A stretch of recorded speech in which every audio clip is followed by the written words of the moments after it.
సంవత్సరాల తరబడి ఎన్ని మందులు వాడినా మీ మోకాల నొప్పులు తగ్గట్లేదా? ప్రాణ పెయిన్ క్లినిక్ లో అత్యాధునిక చికిత్స. ప్రస్తుతం మనతో పాటు మెదక్ ఎంపీ రఘునందన్ గారు ఉన్నారు. ఒక్కసారి ఆయనతో మాట్లాడదాం. సార్ నమస్తే అండి.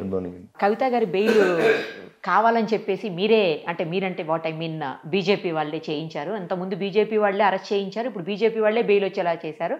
వాళ్ళు కలిసిపోయారు, ములాఖత్ అయ్యారు కాబట్టి బెయిల్ వచ్చిందని చెప్పేసి కొంతమంది మాట్లాడుతూ ఉన్నారు. అసలు బెయిల్ ఇంత లేట్ అవడానికి కూడా కారణం ఏమనుకోవచ్చు సార్? ఇప్పుడు నాలుకకు నరం లేదని ఏది పడితే అది మాట్లాడేటోళ్ళు చాలా మంది ఉంటారు. So I don't want to go in to all those topics. But నేను రెండు విషయాలు మాత్రం తెలంగాణ సమాజం ముందు ఉంచదలుచుకున్నా, చాలా స్పష్టంగా చెప్పదలుచుకున్నాను. నేను భారతీయ జనతా పార్టీకి కవిత అరెస్ట్కి సంబంధం లేదు.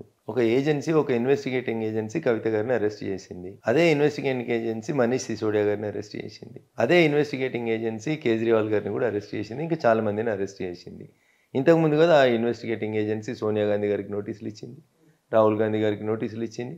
అనేక మంది కాంగ్రెస్ పార్టీ అధికారంలో ఉన్నప్పుడు కూడా అదే ఏజెన్సీ కాంగ్రెస్ వాళ్ళని అరెస్ట్ చేసింది, పక్క పార్టీ వాళ్ళని అరెస్ట్ చేసింది. It is an investigating agency. అది నరేంద్ర మోడీ గారి మానసపుత్రిక కాదు. సిబిఐ అనేది నరేంద్ర మోడీ గారు వచ్చిన కొత్త డిపార్ట్మెంట్ కాదు. ఈడీని కొత్తగా నరేంద్ర మోడీ గారు గుజరాత్లో తయారు చేసి ఢిల్లీకి తీసుకురాలేదు. So these are all existing institutions as per the constitution written by honourable doctor BR Ambedkar. భారత రాజ్యాంగం నిర్మించినటువంటి అనేక రకాలైనటువంటి ఇన్స్టిట్యూషన్స్లో సిబిఐ ఒకటి, ఈడీ ఒకటి. అప్పుడు ఉన్నటువంటి పాలకులు తెచ్చిండ్రు. ఎందుకు తెచ్చిర్రు అనేది నేను క్వశ్చన్ చేస్తానండి. తెచ్చిండ్రు, దానికి శాంక్టిటీ ఎలా లేదు అంటున్నారు. కేజ్రీవాల్ని అరెస్ట్ చేస్తే ఇండీ కూటమి నాయకుడిగా, లీడర్ ఆఫ్ అపోజిషన్గా రాహుల్ గాంధీ గారు పోయి సిబిఐ అరెస్ట్ ఇల్లీగల్ అంటారు, కేజ్రీవాల్ని అరెస్ట్ చేయొద్దు అంటారు. బెయిల్ ఇవ్వాలని పార్లమెంట్ ముంగట ధర్నా చేస్తారు 200 మంది ఎంపీలను తీసుకుపోయి. కేజ్రీవాల్ అరెస్ట్ ఏమో ఇల్లీగల్ అవుతుంది. Congress party should have a stand. ఢిల్లీలో ఒక మాట, గల్లీలో ఒక మాట మాట్లాడితే జనం ఊరుకోరు. కేజ్రీవాల్ని అరెస్ట్ చేస్తే రాహుల్ గాంధీ గారి నాయకత్వంలో కాంగ్రెస్ ఎంపీలు, ఆప్ ఎంపీలు, ప్రతిపక్ష ఎంపీలు పోయి ధర్నా చేస్తారు. కేజ్రీవాల్ గారి అరెస్ట్ ఇల్లీగల్, వెంటనే ఆయనకు బెయిల్ ఇవ్వాలని ఆర్గ్యూ చేస్తారు. దేశ రాజధాని ఢిల్లీలో ఆర్గ్యూ చేస్తారు. అదే కేసులో అంతకంటే ముందు మనీష్ సిసోడియా అని అదే ఆమ్ ఆద్మీ పార్టీకి సంబంధించిన ఉప ముఖ్యమంత్రి గారు అరెస్ట్ అవుతారు.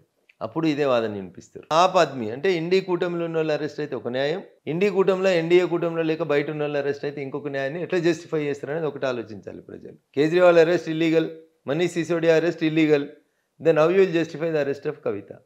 ఇది Congress party should answer it. This is the basic question. రెండోది, అదే ఈడీ ఇదే రాహుల్ గాంధీని పిలిచిందా, పిలవలేదా? అదే ఈడీ ఇదే సోనియా గాంధీని పిలిచిందా, పిలవలేదా? మరి వీళ్ళిద్దరిని అరెస్ట్ చేయలేదు కదా.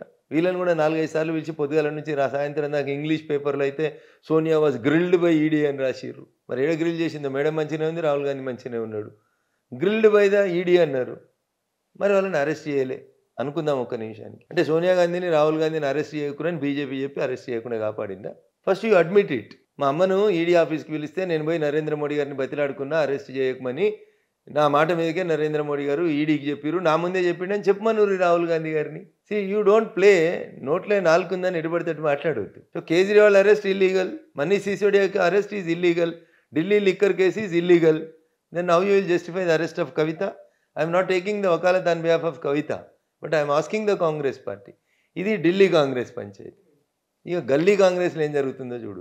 టీఆర్ఎస్ పార్టీ గుర్తు మీద గెలిచిన అనేక మంది ఎమ్మెల్యేలు రోజుకొకరు, దినం తప్పించి దినం ఒకరు, కాలేజీలు గులమడితే అంటే ఒకరు, చెరువులు గులగొడతామంటే ఒకరు, లేకపోతే వ్యాపారానికి పైసలు ఇస్తామంటే ఇంకొకరు, ఇట్లా రోజుకొకరు, దినం తప్పించి దినం ఒకరో, నియోజకవర్గాల అభివృద్ధి కోసమో కొంతమంది టీఆర్ఎస్ ఎమ్మెల్యేలు పోయి కాంగ్రెస్లో చేరిండ్రు. నిరుపమ్ గారు ఈ దేశమంతా చూస్తుండగా జరిగింది.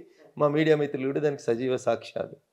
ఏ ఒక్క కాంగ్రెస్ ఎమ్మెల్యేనన్నా రాజీనామా చేసిందా? ఆఖరికి దానం నాగేందర్ అనేటువంటి టీఆర్ఎస్ పార్టీ గుర్తు, కారు గుర్తు మీద గెలిచిన ఎమ్మెల్యే సికింద్రాబాద్ నుంచి ఎంపీగా పోటీ చేస్తే కూడా, నిరుపమ్ గారు ఎంపీగా పోటీ చేస్తే కూడా, కారు గుర్తు మీద గెలిచిన ఒక ఎమ్మెల్యే చెయ్యి గుర్తు మీద ఎంపీగా పోటీ చేస్తే కూడా రిజైన్ చేయలేదు నిరుపమ్ గారు.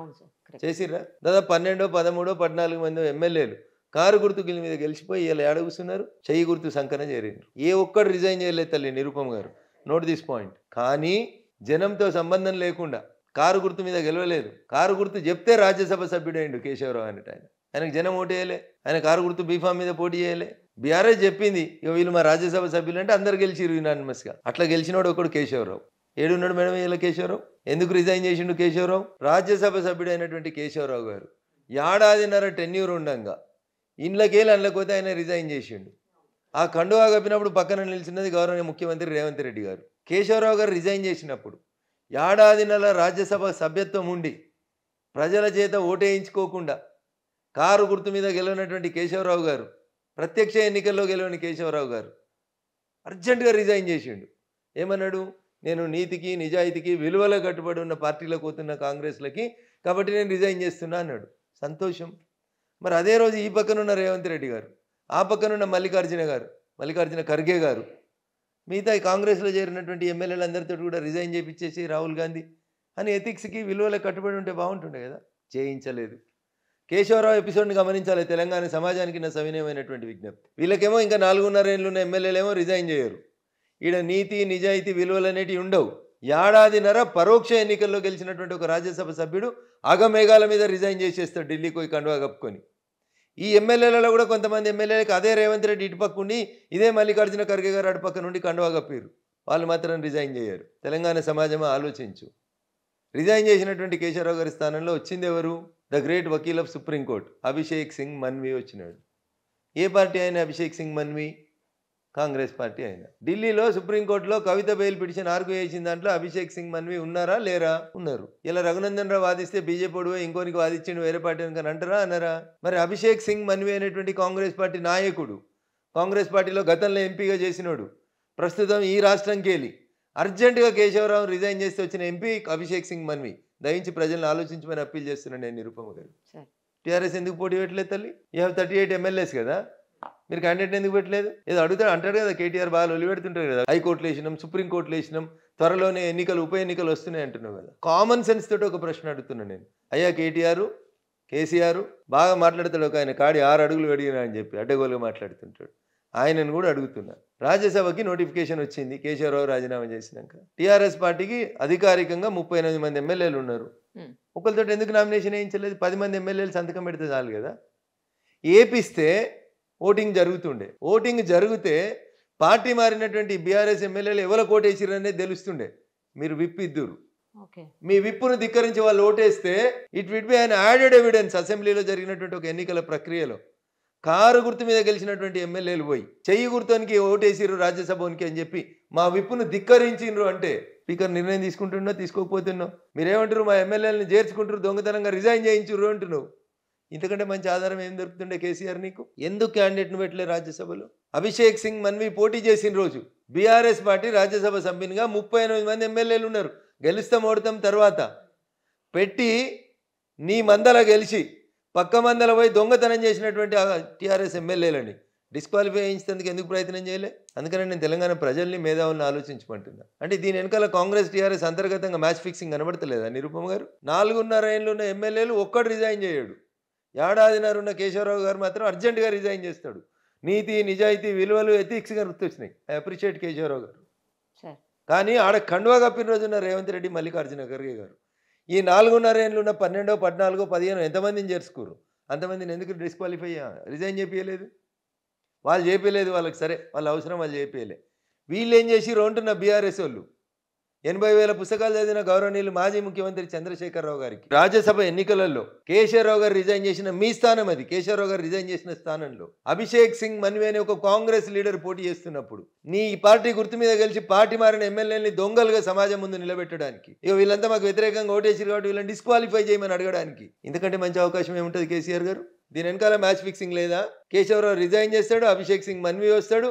అభిషేక్ సింగ్ మన్వి మీద బీఆర్ఎస్ పార్టీ అన్ని అవకాశాలను కూడా అభ్యర్థిని పెట్టది. What is the logic? ఇంత అమాయకులు అనుకుంటారా తెలంగాణ వాళ్ళు? చీకట్లో దొంగ పోలీసు ఇద్దరు కలిసి నాటకం ఆడితే జనానికి అర్థం కాదనుకుంటారా ఏంది? అభిషేక్ సింగ్ మన్వి కాంగ్రెస్ వాడు కాదని చెప్పుండ్రి. అభిషేక్ సింగ్ మన్వి కవిత బెయిల్ పిటిషన్ ఆర్గ్యూ చేయలేదని చెప్పుండ్రి. అదే రఘునందన్ భాయ్ కవిత బెయిల్ పిటిషన్ ఆర్గ్యూ చేస్తే మీరు ఓన్ మొత్తం నెత్తి మీద పెట్టి అమ్మేసేద్దరు. బీజేపీ వాడు పోయి బీఆర్ఎస్ వానికి ఆర్గ్యుమెంట్ చేసిండని. మరి కాంగ్రెస్ వాడు ఆర్గ్యూ చేస్తే రాహుల్ గాంధీ ఎందుకు నోరు తిప్పుతలేడు? మనీష్ సిసోడియాకు బెయిల్ వచ్చిన రోజు ఊరేగిరు కదా అందరు కలిసి. మరి మనీష్ సిసోడియాకు బెయిల్ ఎవరు? రాహుల్ గాంధీ చెప్తే వచ్చిందా? బీజేపీ వాళ్ళు చెప్తే వచ్చిందా? కోర్టులను గౌరవించారు, సెబీని గౌరవించారు, పార్లమెంటుని గౌరవించారు, ప్రజల చేత ప్రజల కొరకు ప్రజలే ఎన్నుకున్న ప్రధానమంత్రిని గౌరవించారు. ఈ దేశాన్ని 5.5 దశాబ్దాలు పాలించిన పార్టీ, శతాధిక వృద్ధురాలైనటువంటి కాంగ్రెస్ పార్టీ మీరు ఇంత అన్యాయంగా బిహేవ్ చేస్తూ ఉంటే వాట్ ఈస్ దిస్ నిరుపమ గారు? ఇప్పుడు బీజేపీ చెప్తే కవితకు బెయిల్ వచ్చిందా? కాంగ్రెస్ బీఆర్ఎస్ ఇద్దరు కలిసి డ్రామా ఆడి కవితకు బెయిల్ తెచ్చారా? మీరు జర చెప్పుర్రి. ప్రజలను ఆలోచించమని అడుగుతా ఉన్నా నేను. ఇంతకంటే భయంకరమైన నిజం ఏమైనా ఉంటే చెప్పుండ్రి. ఇంకా సందర్భం వచ్చినప్పుడు చాలా చెప్పాలనుకుంటున్నాను. But the bail was granted by honourable supreme court of this country. ఈ దేశంలో సర్వోన్నత న్యాయస్థానం బెయిల్ ఇచ్చింది. మీరు దాన్ని ఎట్లా తప్పుపడతారు? ఏ సుప్రీంకోర్టు సిసోడియా గారికి బెయిల్ ఇచ్చిందో, ఏ సుప్రీంకోర్టు ఈ దేశంలో అనేక తీర్పులు బీజేపీకి వ్యతిరేకంగా ఇచ్చిందో ఏమన్నారు మీరు? ఎలక్షన్స్ కంటే ముందు ఎలక్టోరల్ బాండ్స్ మీద సుప్రీంకోర్టు జడ్జిమెంట్ అయితే ఆహా ఓహో అని భజన చేసిరు కదా ఢిల్లీలో, మంచి జడ్జిమెంట్ వచ్చిందని. ఆ రోజు అది మంచి జడ్జిమెంట్ ఎట్లయింది, ఈ రోజు చెడ్డ జడ్జిమెంట్ ఎట్లయితుంది నిరుపమ్ గారు? కాబట్టి కొంచెం ఆలోచించమని చెప్తాను నేను. నాలుగున్నది కదా అని ఏది పడుతుంది మాట్లాడమంటే నాకంటే మంచిగా ఎవడు మాట్లాడతాడు తల్లి?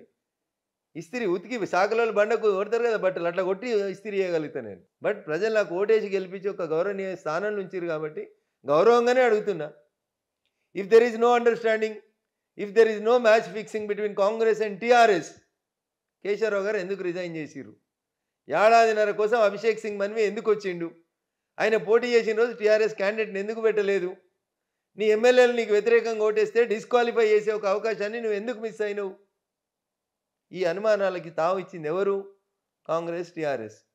బిడ్డ జైలు ఉంటే అయ్యే చూసినందుకు ఎందుకోలేదు? మాట్లాడితే ఢిల్లీకి పోతావు కదా, మాట్లాడితే పోయి జంతర్ మంతర్ దగ్గర ధర్నా చేస్తావు కదా. జైలు ఉన్న బిడ్డ ఒకే ఒక బిడ్డ ఉంది కదా, నీకు ప్రాణం కదా నీ బిడ్డ, నీకు బిడ్డను చూసినందుకు ఎందుకోలే? ఏం మ్యాచ్ ఫిక్సింగ్ చేసిరు?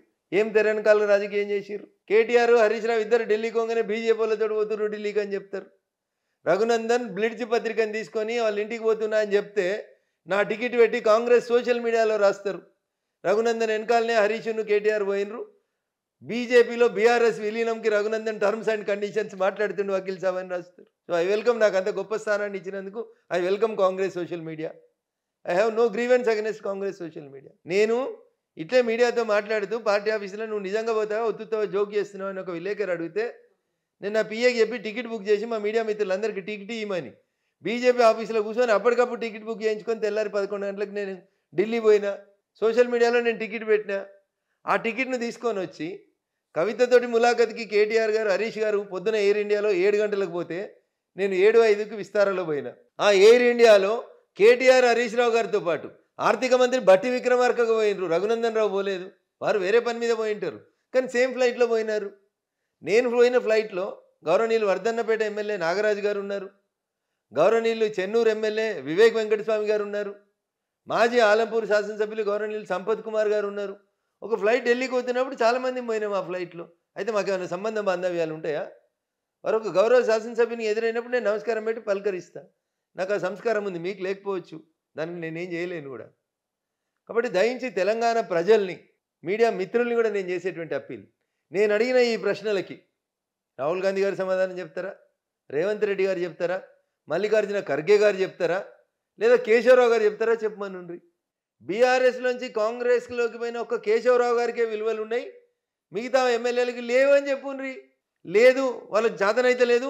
ఇక మా పార్టీ గొప్ప పార్టీ, మాది కడిగిన ముత్యం, హుస్సేన్ సాగర్లో ఇప్పుడే స్నానం చేసి వచ్చినాం, పునీతమైనం, ఈ ఎమ్మెల్యేని రిజైన్ చేపిస్తున్నామని రిజైన్ చేపియండి. మీకు ప్రజల మ్యాండేట్ ఉంది కదా, మీ పాలన ప్రజాపాలన కదా, గడీల పాలన బద్దలు కొట్టి నువ్వంతా ప్రజాభవన్ ప్రజలకు అంకితం ఇచ్చినావు కదా రేవంత్ రెడ్డి గారు.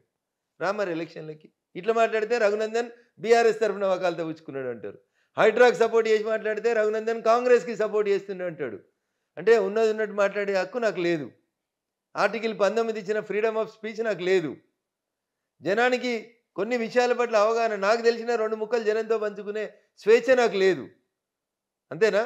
ఇటు ఆర్గ్యూ చేస్తే బీఆర్ఎస్ దిక్కు ఆర్గ్యూ చేసిండు, ఇటు ఆర్గ్యూ చేస్తే రేవంత్ రెడ్డి దిక్కు ఆర్గ్యూ చేసిండు. నేను జనం పక్షాన్ని ఉంటా. I'm the voice of voiceless అని మీడియా పిలిచింది, జనం పిలిచిర్రు, ఆ మాట కట్టుబడి ఉండేందుకు ప్రయత్నం చేస్తూ ఉన్నా.